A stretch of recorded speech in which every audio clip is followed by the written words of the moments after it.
É o Nino Baby, oh, oh, oh.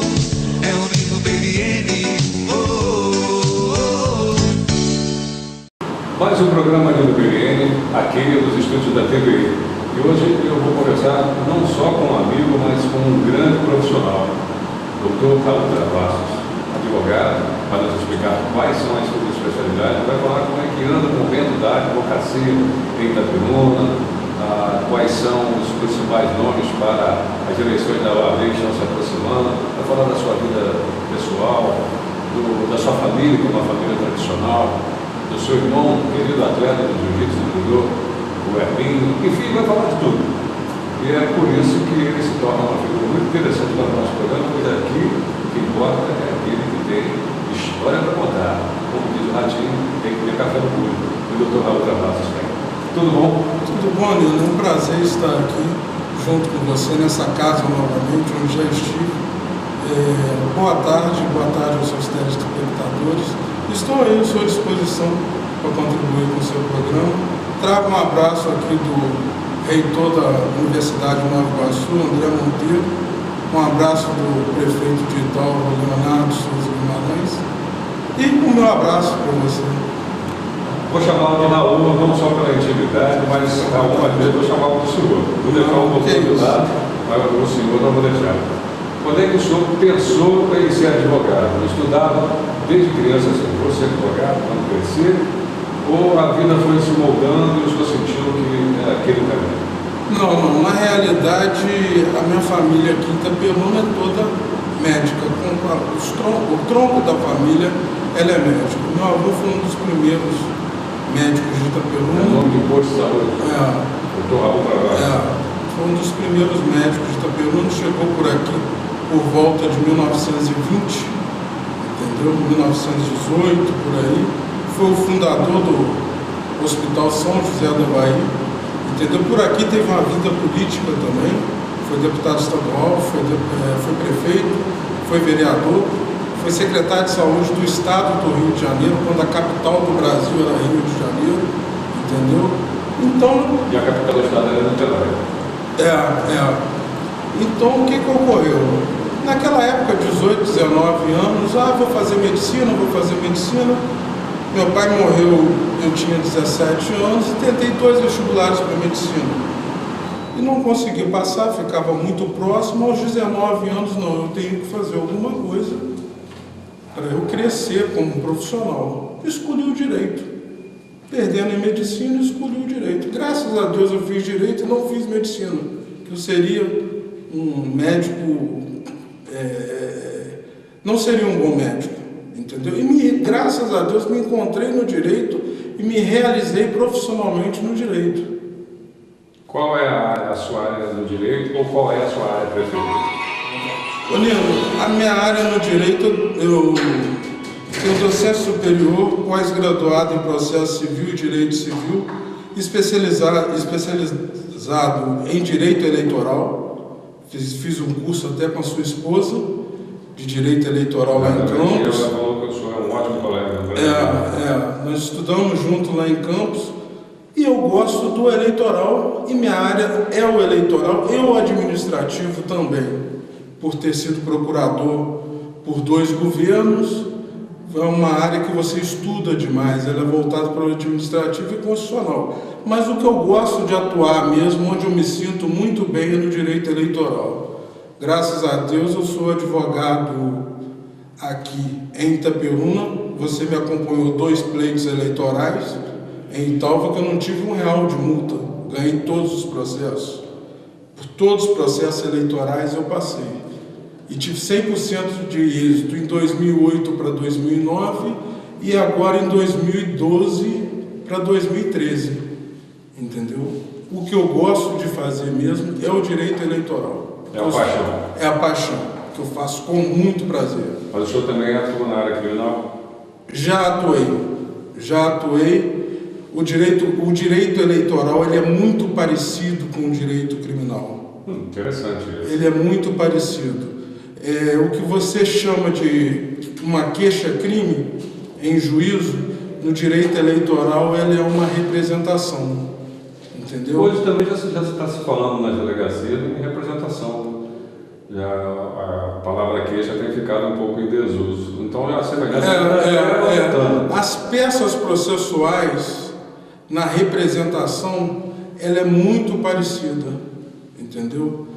E o direito eleitoral ou é ou não é, o crime ou é ou não é. Não é aquela vasta jurisprudência. Na realidade, o direito eleitoral hoje, você tem que estudar o Código Eleitoral, a 9.504, e as resoluções que o TSE emite, que está fazendo papel de legislador, quando na realidade deveria ser a Câmara dos Deputados, editando leis. O senhor tocou num assunto muito interessante. Ultimamente a gente tem notado isso. Os tribunais que estão legislando e interpretarem a lei. Isso seria uma falha dos deputados sendo preenchida pelos tribunais ou uma falha dos tribunais que os deputados estão deixando acontecer e não é bom para ambas as partes? Não, é uma falha do poder legislativo. Da Câmara dos Deputados. O judiciário acaba sendo obrigado a preencher com as normatizações, que são as resoluções que está fincada no Código Eleitoral, que regulamenta toda uma eleição. Entendeu? Não seria mais interessante, então, haver uma Assembleia Legislativa composta só por advogados, pessoas que realmente entendam do assunto, ao invés de ter lá uma série de representantes que não estão habituados e não sabem nem direito o que é o direito? Olha, Nino, nós tivemos naquela ocasião que eu fiz o curso com a sua esposa, nós tivemos uma situação fatídica ali, que foi a lei da ficha limpa. Nós entramos naquele curso. A lei entrou junto. Nós entramos naquele curso, naquela ocasião, com um pensamento. No meio do curso houve a votação da lei da ficha limpa. Começou se perdendo e depois ganhou-se. Inverteu, foi 4-3 e depois 3-4. Certo? E o que ocorre? Nós tivemos problemas ali porque o Código Eleitoral, principalmente na prestação de contas, o Código Eleitoral, a lei fala prestar contas, o candidato tem que prestar contas, ponto. A resolução não. A resolução fala em prestar contas e aprovadas. As contas de campanha. Ali virou uma celeuma que vigorou a lei, porque a resolução está abaixo da lei. Entendeu? Isso é um fato típico que eu estou te mostrando, que é uma situação mais fácil do telespectador entender. Vamos dar uma repetida no tempo, saindo do assunto genérico para o mais pessoal. Qual foi, no tempo em que o senhor atuou na área criminal, sem citar nomes, não é preciso, óbvio, em respeito aos clientes, uma história que tenha sido assim, caramba, essa é difícil, e ao final só foi vencedor? Naquela ocasião eu fui muito feliz também no direito criminal, porque na época eu trabalhava com o Dr. Elan Rodrigues. Terceiro período de direito eu comecei a trabalhar com Elan.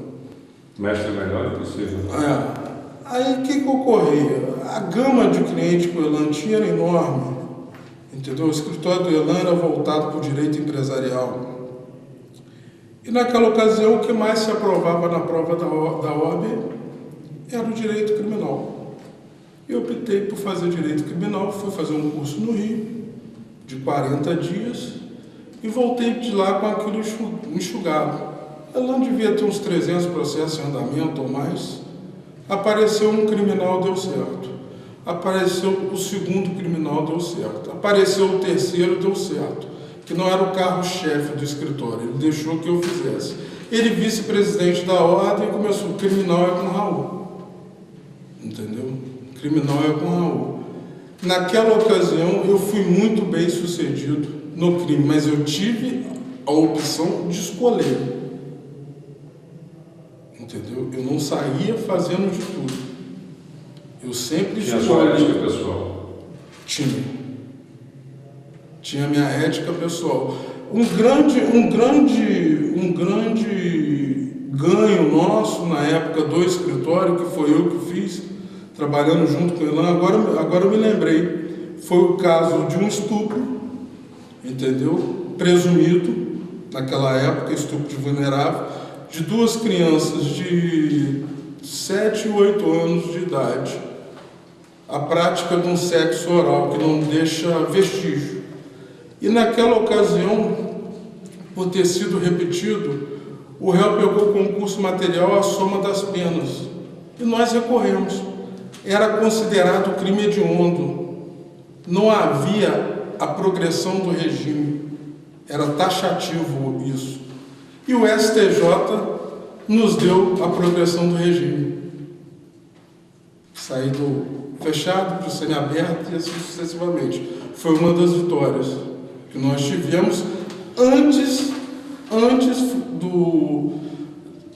dessa situação se tornar lei no Rio de Janeiro. Me lembrei desse caso. É um dos casos em que os advogados hesitam muito em defender, é o caso do estupro. Mas o advogado existe exatamente para isso, porque se todos forem condenados sem direito à defesa, perde-se o Estado de Direito. Vivemos uma anomia, vai ser ditadura onde qualquer um pode ser condenado a tudo. A faculdade te molda, né? E o povo quase que não entende isso. Por que o povo não consegue entender isso quando um criminoso é defendido e ele acha que aquilo é injustiça, que o criminoso teria que pagar com a própria vida, não consegue entender que existe a defesa, a legítima defesa para isso.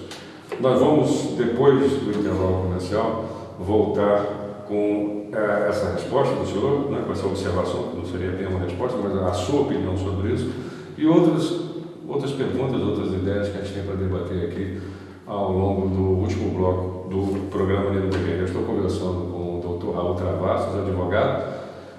Entre os clientes dele está o Líbero da cidade do Iguaçu, trabalhou com a prefeitura de Italva, trabalhou com outras prefeituras e tem ainda histórias para contar. Daqui a pouco a gente volta. É o Nilo BBN, é o Nilo BBN, Voltamos aqui no TVI, nos estúdios da TVI, com o programa Nilo BBN, sempre um bate-papo agradável com pessoas de todas as classes sociais, condições intelectuais, sejam elas interessantes, tenham histórias para contar, são convidadas. E eu convidei hoje mesmo, e prontamente fui atendido, o Dr. Raul Travassos. Dr. Raul Travassos, estávamos falando sobre O estupro. que os advogados eles têm um certo medo, né? Qualquer advogado que pega essa causa. E por que o povo não consegue entender, quase sempre não consegue entender a postura do advogado, acha que é uma injustiça quando um cliente é bem defendido, mas quando ele precisa de um advogado, aí ele entende. Quando é alguém da família, ele consegue entender. Por que ainda é essa distância tão grande entre povo e justiça, povo e advogado, se o direito vem bem antes de Roma e ganhou força na Roma antiga para poder controlar as províncias, um império enorme, criou-se as leis para isso, e do direito romano aprovamos tanto, e sem advogado não se vive bem. Não, o advogado é o maior administrador da justiça. Ele que busca do seio da sociedade e leva para o magistrado julgar, entendeu? Agora essa questão, como que você defendeu um estuprador? A ampla defesa está garantida na Constituição. E a gente, dentro da faculdade, a gente é moldado a exercer a defesa. Cabe a mim, com a minha consciência, exercer a defesa de um cliente ou não. Você sai moldado da faculdade, o médico. Vamos trazer para uma língua mais fácil, o médico. Se ele sair, um médico cirurgião, abriu uma barriga, chegou lá, tem um câncer, ele não tem que tratar do paciente dele, ou ele vai ter medo de câncer? Não, eu não mexo. Complicou, ele não vai ter que descomplicar? A mesma coisa é o advogado. Você é jornalista. Você se relaciona e transaciona em qualquer situação. Nós já trabalhamos em política junto, já te vi em política junto. Se precisar subir num palco hoje, você vai subir. Num palanque você vai subir, porque faz parte da sua história, faz parte da sua profissão. Hoje você está à frente de uma televisão, entendeu? Você foi moldado para isso, para uma entrevista na rua, para um cerimonial, para o imprevisto que acontece no cerimonial, entendeu? Então nós somos moldados para isso. Cabe a minha consciência. Também tem que estar preparado. Como um policial tem que estar preparado. A faculdade te informa isso. Mas é na vida que se aprende. Na vida você aprende. Não, isso eu não quero para mim. Isso eu acho que a pessoa é inocente, eu vou buscar a inocência dele. E se não for a inocência também, eu tenho que ser técnico também e buscá-lo. Para aliviar o máximo possível. Aliviar o máximo possível. Por que existe essa distância do povo com o advogado? Só quando ele precisa de advogado é que ele entende a importância do advogado. É falta de conhecimento, falta de cultura. Antigamente você tinha nas escolas moral e cívica, está precisando voltar. Não se sabe nem cantar o hino nacional. Não. Falta de cultura. Por mais bárbaro que o crime for, ele tem direito à defesa. Entendeu? E os advogados são instrumentos de defesa, instrumento meio, não instrumento fim de resultado, mas instrumento meio. Já passou pela sua cabeça em fazer um concurso para ser juiz, ser promotor? Seria melhor como juiz ou como promotor? A sua personalidade se molda para melhor qual? Nino, na realidade eu não teria capacidade para julgar, não é capacidade técnica. Apesar de ter um tribunal para reformar suas sentenças, eu não teria essa habilidade. Conviver com isso, em julgar, entendeu? Que o mundo do processo não é a primazia da realidade, não é a verdade dos fatos. Entendeu? É a montagem das peças. É a técnica. Então eu não queria carregar para o meu travesseiro isso. O magistrado foi moldado também para essa situação, entendeu? Promotoria, sim. Promotoria, aonde eu me sentiria eternamente realizado, defensoria pública. Lidar com o povo. É o que tem mais a ver com a minha personalidade. Mas falando do promotor, o promotor ele é mais livre que o juiz no trabalho dele, ele se sente mais à vontade, principalmente quando ele trabalha numa acusação onde há opinião pública a favor. Há mais peso nas mãos do juiz ou na fala do promotor? Qual as responsabilidades podem ser comparadas, separadas? Eu entendo que há mais peso na caneta do juiz. Entendeu? Isso falando no cível, não falando em tribunal do júri, que o juiz ali é meramente intermediador de situação. Quem julga são os jurados. Entendeu? O tribunal do júri é mais em casos de crime? Crime contra a vida. Tentativa de homicídio. Seja um crime ecológico, de grande proporção? Não. Só contra a vida. Contra a vida. Objetivamente contra a vida. Contra a vida. Crime contra a vida. E aí o juiz, ele fica com isso... Ele preside o tribunal do júri. Não tem tanta... Para manter a ordem. Mas a responsabilidade é do jurado. Responsabilidade do jurado. Fora desses